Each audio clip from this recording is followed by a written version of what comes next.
Hi, I'm Selena. Today on How We Make It, we will talk about positive material identification. The X-ray fluorescence analyzer is used to read the chemical composition of material for positive material identification.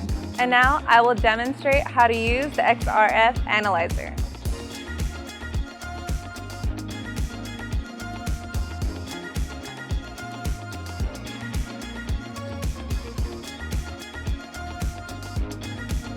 According to this testing, this is a 6061 aluminum.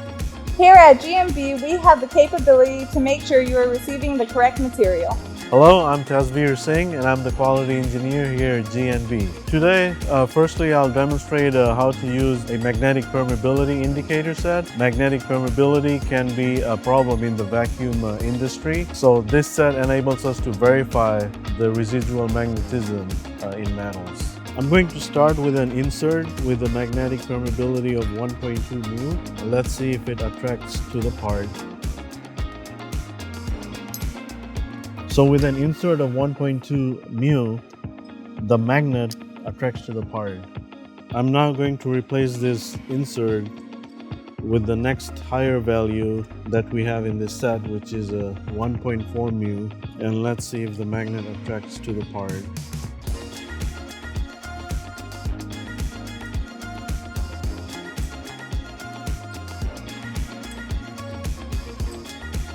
And it doesn't. So that tells me that the magnetic permeability of this part is somewhere between 1.2 and 1.4 mu. I will now demonstrate how to use the ferrite content gauge. The reason we have this gauge is because too high of ferrite content can lead to corrosion.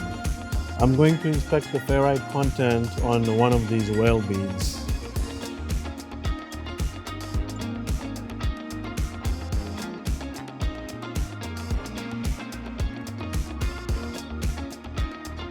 And the number that you see on the screen is the ferrite number.